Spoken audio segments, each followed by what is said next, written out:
Hello everyone, welcome back to my channel. It's been a little while. I just haven't really been in the right mood for filming. I'm absolutely fine, very happy, but filming videos about fragrance, I just haven't been that bothered about it. I'm not really watching any videos about fragrance. I'm not really interacting in the fragrance community, and that's nothing personal. I love fragcom, I always will, but sometimes I get over saturated with it and then I need to kind of step back. And so that's what I've been doing, not consciously, it's just what seems to have happened, but I still love my fragrances. I love my perfume collection, and I wanted to talk today about Chanel because I have really done a turnaround on my feelings about Chanel perfumes. Now, years ago, if you'd have said to me, what do you think about Chanel perfumes? I would have said, they're nice quality, but they're a bit dull. They're not really my kind of thing. But I have really changed my mind on that. And I think that's because my tastes have changed. If I look back, when I first really got into fragrances, I was looking for the unusual, the unique, the different. And then I discovered gourmands, and fragrances that could smell like specific foods was so exciting to me, and I thought that was the be all and end all. But then I became a bit sick and tired of gourmands. They were too sweet. They kind of all seem to be very linear. They don't do much in my experience. Gourmands tend to not do much in terms of a fragrance journey. There are a few, but in general a lot of them would just dry down to a shit ton of vanilla and not much else. And I kind of fell out of that. And then I became sick and tired of everything that's coming out, all the new stuff, being full of these aroma chemicals that I really just can't abide. I think if you think of things like Dior Sauvage, those kind of woody, dry, scratchy things that are really strong. They just seem to be in everything. There's also, I mean, there's definitely lots. It's not just ambroxan. In fact, I think ambroxan's quite pleasant in small doses, quite smooth, but there's some other sort of harsher aroma chemicals, obnoxious aroma chemicals, that really make fragrances big and loud and very strong and very long lasting, but they just really, they turn me off. They make me almost angry when I smell them, and I smell them all the time now. People walking around wearing these fragrances, honestly, I feel I am a rotten snob when I smell this stuff. Yeah, you'll see it all over my face. Unfortunately, I can't hide it. And so because of this new wave of these kind of fragrances coming out, and then these aroma chemicals really invading every space, I have gone back to more classic perfumery, and I don't think you can get more classic than Chanel. Chanel make perfumey perfumes. They do wonders with florals, I think, and just balancing that beautiful blend. I think they've got it right where they blend their aroma chemicals with their naturals, so they smell like fragrances that have got naturals in them, and they let those naturals shine rather than sort of dumping a load of, it's almost like dumping a load of mud on top of something beautiful, in my opinion, when you overdose certain aroma chemicals. And I think Chanel just really know how to balance things out, and they haven't gone down that trend. They haven't followed that trend that I think is ruining perfumery these days. Even Guerlain are doing it to a small degree. Some of their recent releases I've smelt, in particular when Delphine Jelk signs them off, no shade, but I think she's more keen on those modern aroma chemicals, and I'm starting to notice them to varying degrees in some of these Guerlain releases that they weren't noticeable before. So yeah, even classic, really great fragrance houses unfortunately are following that trend. But so far, apart from Bleu de Chanel, but that's a men's targeted fragrance, Bleu de Chanel definitely is quite thick with certain aroma chemicals that I don't particularly enjoy. Apart from that though, generally speaking, the Chanel line of perfumes, in particular the feminine marketed Chanels, don't go down that route, and I think that's probably why I have really gravitated towards them over the last year or so. And so without further ado, because that was kind of a long intro, no kind of about it, it was a long intro, let's get into my Chanel collection here, because I have done a video like this before, but it was a while ago. The Chanels have changed, some might have gone, some might have been added. So yeah, I think we'll start with the very first Chanel fragrance that was ever made, which of course is Chanel No. 5. And I think that's why I'm actually talking about my Chanels today, is because I was just at a shopping centre, and my main goal, well actually I had a few goals. I had a mission, but one of the things on my to-do list was to smell Chanel No. 5 on my skin, because I have very strong and firm opinions about Chanel No. 5 that have been in my head for many years. I always thought it was too sharp, too aldehydic, almost hairspray-like, the jasmine very sharp in it. And then recently I've been testing pure parfum versions from different eras, and I found that I fell in love with the pure parfum that's actually the current formulation of the pure parfum. And I thought, well, I need to try the current EDP. Actually, I wanted to try the EDP and the EDT current formulation, because I actually find the pure parfum, the current formulation, so nice. A beautiful iris, a beautiful blend of florals, a chypre-esque, but almost oriental, somewhere in between, and so nice. And so today I finally put Chanel No. 5 on my skin after years and years of me saying, oh no, it's not for me, it's too much. And guess what? Guess what? Yeah, the pure parfum is very similar in the dry down to the EDP. So I have the EDP on this wrist here, and it's this lovely soft musky sort of floral iris with a slight green touch to it now. Really, really nice. It's not groundbreaking. Well, I mean, Chanel No. 5 is groundbreaking, was groundbreaking in 1921, when of course it was the very first fragrance that came out with a large dose of aldehydes. So of course it was groundbreaking for its time. The current formulation that I have here, obviously there's plenty of fragrances out there that have a similar feel to it, but nothing that's been released these days, because as I've already said, modern perfumery is, what's the right word? Modern perfumery isn't doing so well, in my humble opinion. But yeah, No. 5, I do think everyone should try it. And if you already have an opinion like I did, then if you haven't tried it on your skin for a while, it might be worth going back and just seeing how you feel about it, because you might have changed.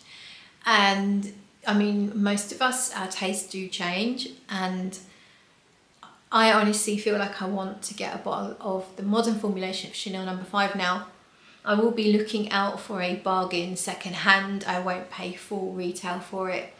But I do think it's a high quality, really beautiful fragrance. A bit much when you first put it on still. A bit sharp, a bit loud, very aldehydic in a kind of sharp way. But once it's settled like it has now, within half an hour or so, it's not too much anymore. So I'm completely turned around on Chanel No. 5, and now I really, really like it. So I will show you the pure parfum that I have here. This is a vintage. This is a 14 milliliter, I believe. I have, I've been sort of buying and selling little bottles of Chanel No. 5, the Pure Parfum. So I'm finding occasionally on eBay where the seller doesn't quite know what it is, or they think it's just a miniature and you can get it quite cheap, and I'm kind of like buying it for curiosity to smell it, see what that particular batch is like, and then sort of realizing it's probably not going to be something I wear. I really like to be able to spray my perfumes and then selling it on. This is the latest one that I've got.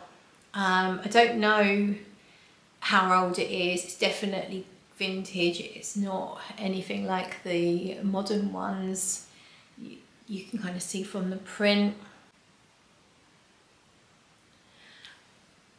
And what I'm finding is a lot of the vintage Pure Parfums are quite animalic. They used to have real civet in them up to a point. I've forgotten the date now. The information's on Google, very easy to find. And you can tell there is that animalic growl. Although I don't find them too animalic, and certainly once they've had time to dry down, that animalic growl calms down as well.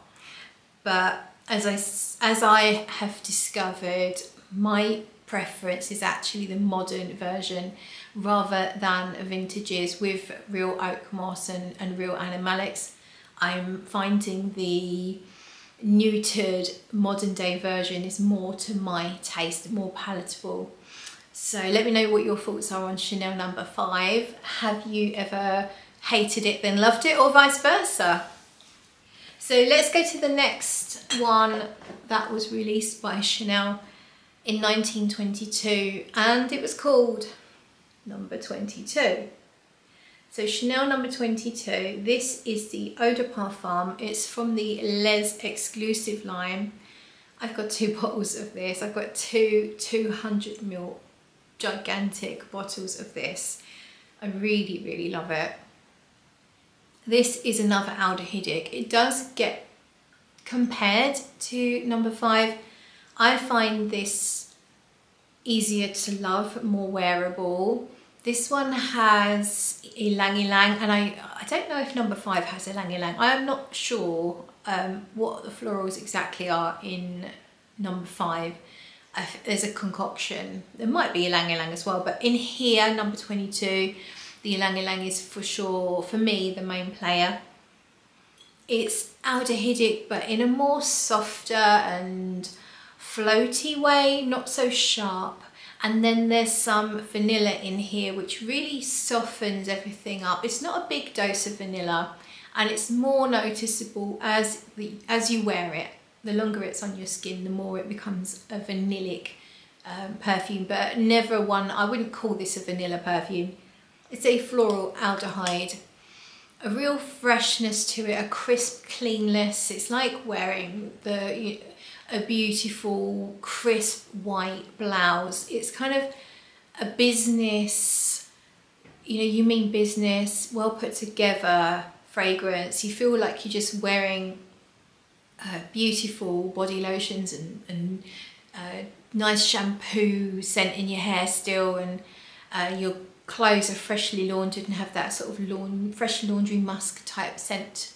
It's all of that, but it's definitely got this sharp crispness about it as well. And I'm crazy about this. I've been wearing it a lot. I haven't got bored of it. I've been wearing it for a few months now, and it's an easy reach, very versatile fragrance. I would wear this in almost any situation. I feel very, very comfortable about it. I might not choose it for a big night out, but I still could. So it's very, very versatile, but definitely one for the office, for, just general day-to-day sort of stuff. I would happily wear No. 22. Really, really loving that. Let me just show you the matching lotion to No. 5 actually. I got this one in a little job lot of Chanel stuff on eBay. Loved this so much when I got it, and it's part of the reason why I decided to really explore No. 5 in terms of the Eau de Parfum, because I wasn't expecting, even though I knew I liked the Pure Parfum, I wasn't expecting to love this the way that I did. And as soon as I put it on my skin, just out of curiosity really, as soon as I put it on my skin, I just loved it. The scent that comes off is so palatable. If you just spray number 5 straight away, as I said earlier, it's a little bit much. It's a bit kind of, not harsh, a bit sharp, very strong, very stingy, almost like you feel like it would sting your eyes. But this is softened, not so perfumey, very much it's a number 5 in lotion form, in that it's not so sharp, not so aldehydic. It's almost more baby powdery, but the scent is really quite strong and fairly long lasting for a lotion, and it feels luxurious, which it should, because it is an expensive product. But I managed to find one, so I've got a little bit left in here, only that much, but I managed to find another one on Vinted for £20, which I don't know what they sell for at RRP, but that's a lot cheaper, and I really wanted to have it, so I've got a backup on now of my number 5 lotion. And it's the sort of thing I just wear, say I've had my shower, I don't know what I'm going to wear as a perfume, I just wear that across my top half just to enjoy it while I mill about, and then I might choose a perfume that I feel is fairly complimentary later on, but the scent wraps itself around you, and it's really nice. I really like it. So let's move on to, I've spoken about this one a fair few times on my channel. This is Coco Mademoiselle Eau de Parfum Intense. So this one is actually a tester. It's got some words on the back about it being an oriental ambery woody fragrance. I like the original Coco Mademoiselle, but for me the Intense is actually less intense than the original. It's more rounded, it's slightly sweeter, slightly more ambery. I feel like it's less patchouli than the original. So it is a floral, oriental, kind of fruity but sort of citrusy, and maybe a little hint of like pink fruitiness about it. Quite fresh, and I would say quite sharp. I used to describe Coco Mademoiselle, the original, as being screechy, and I did find it quite sharp and screechy, but I've come around on that as well, and I absolutely love it. When I smell people walking around wearing Coco Mademoiselle, and they can be quite a distance away from me, and I will still smell it. It's such a distinctive smell, and it's very, very strong. The original Coco Mad has a huge projection and sillage. It's ridiculous. I actually would find it a little too strong for me. It feels a bit showy offy, but I get why it's so popular and such I mean, ladies just love it for date nights, for special occasions. You smell it out and about when it's, you know, people are out for meals, people are out drinking. You catch it quite often. So you could argue that it's not that original. It's a bit common, if you like. But I totally get why it's so popular. I think it's beautiful. But I do prefer this version, the Intense, because it's actually less of a it's less noticeable, it's less projecting. It's still really good. Like, there's absolutely no issues with performance, but for me, I'm not a fan of huge beast mode perfumes myself. I just prefer to be a little more subtle. And so yeah, I was having trouble getting the lid back on. It's a Coco Mad Intense. And then I do have some matching products for that as well. Such a treat sometimes to use the body lotion. It's just a plastic, it's nothing sort of fancy, but I got this as a tester from a well-known lady that sells testers in UK, Francom, very well known. So I got this at a reasonable price, and it's really well scented, like number 5 version. Nice and moisturising. Pop a little bit on. So it's not really runny. It's got a thickness to it. And another one that you could wear this as your perfume for the first 2 or 3 hours of the day, and it's scented well enough. This of course is based on the original Coco Mademoiselle rather than the Intense, so it's a little bit fresher and not so ambery, but it is still that sparkling, fruity, sort of citrusy, jasmine, pretty, playful, sort of frivolous scent. And it's so nice. And then there's the oil as well. So this is called L'Huile Corps, or the body oil. And it's a spray. You can spray it on. Might as well spray a little bit on there. And of course it's a slightly runny oil. It's not like mega runny, it's not watery, but obviously you could use both, you could just use one. They're such a nice treat. And I do the same thing with these as I do with the number 5, in that I'll just wear the lotion around the house and then I'll spray a perfume, not necessarily the matching one. I'll spray a perfume on top after an hour or 2.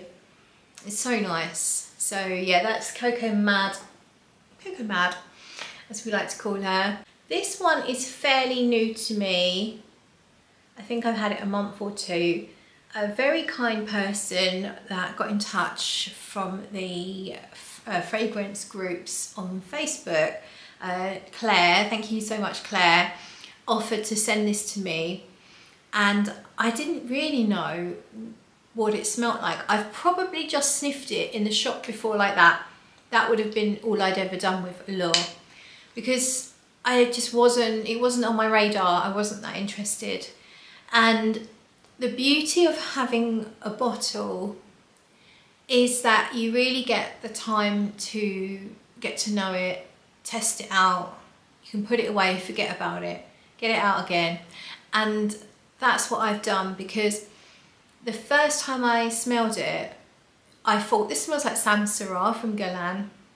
I went over to Fragrantica to find quite a lot of people have compared it to Samsara. On reflection, Samsara is for me more spicy, more textured, a kind of, not harsher exactly, but just not so smooth. Allure is so smooth. It's a beautiful floral amber, a floriental kind of fragrance, and it has a really nice sandalwood. And I think it's that sandalwood mixing with similar florals really does give it that Samsara kind of feel. But what happens with Allure is the dry down has this really beautiful, sort of really smooth sandalwood, vanilla. It feels like there's probably sort of balsams and really nice ambery materials, not anything harsh, not anything really strong, very smooth, very soft. I feel like this is an ylang ylang perfume, but I can't find reference to there being ylang ylang in Allure. Although I think I saw ylang ylang listed in the flanker Allure Sensuelle. Sensuelle? Not sure how to say that word. I think there is ylang ylang, whether they want to tell us about it or not. It's really smooth and buttery, really beautiful fragrance, and I don't understand why I don't see anyone talk about it. It's just not, as I say, it wasn't on my radar, and I just don't see it coming up. I don't see anyone talk about it on Instagram, on YouTube. I don't see anyone talk about it in the Facebook groups. It's just not one that really gets mentioned. And I think maybe it's because you do need a little bit of time to really get it and to kind of fall in love. And that's what's happened here with me. as I say, the first time I smelled it, I thought, oh, it's kind of like Samsara. It's nice. I liked it, but I wasn't immediately blown away by it. It was the way that it journeyed on my skin, the way that it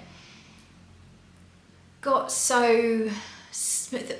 I think it was the way that that vanilla amber played out, mixing with the florals, the smoothness of it all. It was just exquisite, exquisitely beautiful, like perfectly done. Nothing to find offensive, nothing to find challenging. So I think that might be why it could get dismissed, as it's just not that interesting, because maybe it's just too nice. But I think if you get to know it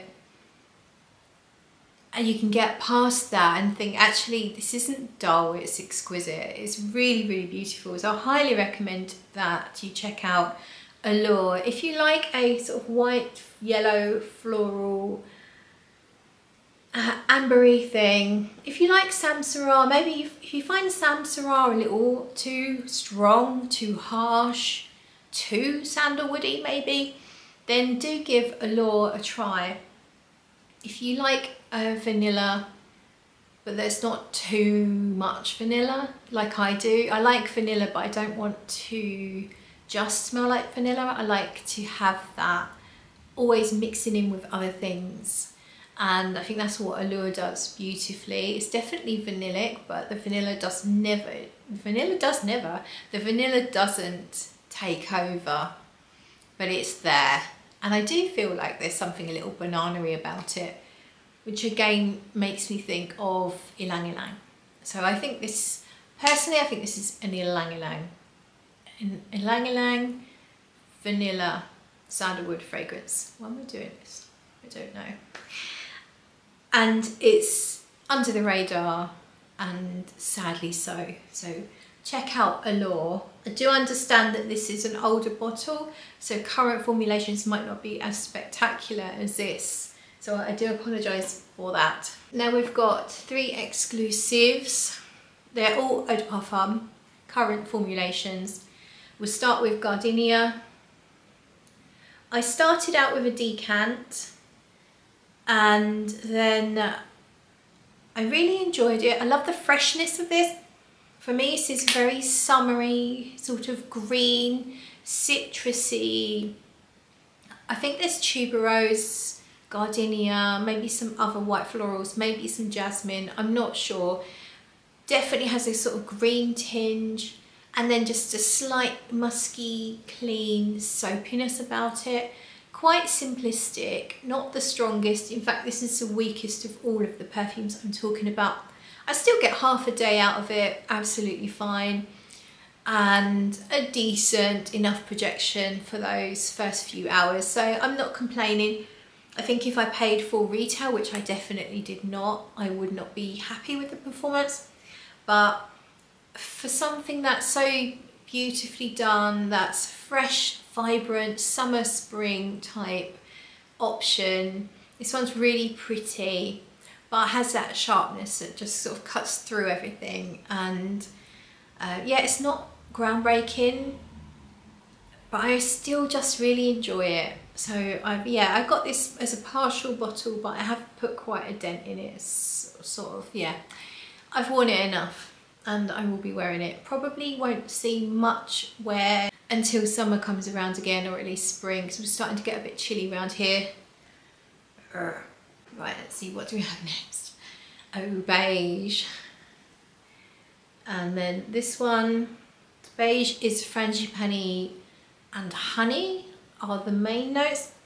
I think there's one other note. It's a very small note listing, but for me, I get just a teeny tiny hint of heliotrope, and I only really noticed it after I tried the Pure Parfum version. My friend Valentina allowed me to try the Pure Parfum of beige, and that smells really strong of heliotrope. Heliotrope is that sort of floral almond scent, and I feel like it's in here to a smaller degree, but not noticeable really. I only really spotted it after I smelt a higher dose in the Pure Parfum. But this smells kind of like sweet pollen. I think mimosa, that kind of scent. Hawthorn. I think hawthorn might be a note actually, but it's that kind of scent. So it almost goes almondy, but it is not almond, gourmand almond, just floral with a hint of almond. Definitely smells very yellow, very powdery, very fluffy. Definitely has a freshness to it as well. So when you first spray it, it's a fresh floral, but it's also sweet and powdery. It has a honey note. I don't find a photorealistic honey. Instead, I smell exotic white florals that are honeyed. So when you smell flowers that have got a bit of a honey smell to them, that's what I get rather than actual honey. Beautiful fragrance, really pretty. The sweetest one of all of these ones that we've been talking about. There's not a lot that really cuts through the sweetness here. There's a freshness, probably a citrus in there or something like that. But in general, this is quite sweet. It's not going to be for everyone. And it almost takes it in a gourmand direction, but it's still a perfumey floral fragrance. And then the last one. 31 Rue Cambon, and this one, this is a chypre fragrance. It's so special to me. I'd put it in a similar category to Hera from Papillon. It's not quite the same, of course, but it's in that same ballpark where it's almost like Oriental meets chypre. It's not full on, you know, really mossy, dry down chypre. It's another one with ylang ylang. I think there's definitely some other florals. There's a really gorgeous iris note. It's probably iris actually in most of these, but done subtly and just adding that powdery texture and that fluffiness. But in Rue Cambon, there's a distinctive iris. It's really business-like to me. It's the kind of fragrance that makes me feel very much put together. It is approachable, but it's a little bit austere, I think, at the same time. Whereas beige is no austerity. There's no coldness there whatsoever. This has definitely got a little bit of, you know, you keep your distance a little bit here. I get a lemon sherbet like feel from the opening. So the whole lemon sherbet, that hard lemony but sweet shell, and then that fizzy sherbet in the middle, and then the sting on your tongue of when you've eaten too many and your tongue's really sore. So yeah, for me it opens with lemon sherbets and then that lovely iris, really amazing iris note. And then it dries down, it's floral, you've got this floral bouquet, it's kind of yellow white floral mixture, and then it dries down as a chypre, but it's a chypre, it's a beginner chypre dry down, so there's no listed oak moss. I do smell oak moss in here, and I would say it's not a big dose of oak moss, but it does give me that dry, singy, like, sometimes, how do I describe oak moss? Almost like rooty kind of smell. Rooty, grassy, yet woody at the same time. I definitely do get that. There is, you know, it's a chypre, so there is that chypre structure, but as I say, it's softened and made more approachable. I think there are some sweet notes in here, but not an obvious vanilla or anything like that. It's certainly nothing like sugar, but just a little bit of sweetness. I think maybe there's a little bit of a resin, something like that, just sweetens it up in the base, which is why it reminds me of Hera, as Hera has the chypre ingredients, does have the patchouli and the oak moss, I think maybe even labdanum, but then it also has some oriental notes, ambery sort of notes as well, and I do feel like this 31 Rue Cambon does the same thing, but it keeps that floral nature all the way through as well. Really, really beautiful. I do think this is probably, out of all of them, if I had to say which one of these is a masterpiece, I probably would say this one. So 31 Rue Cambon, I do think is really special, and yeah, it makes me feel special when I wear it. It's a special occasion kind of fragrance, I think. Love it, absolutely love it. That is it. That is all of my Chanel perfumes. Let me know, do you have a bit of a thing for Chanel as well? Or are you very much, nah, they're boring, they're dull, like I used to be? I'd love to know in the comments. Thank you so much for watching, and hopefully see you soon. Bye.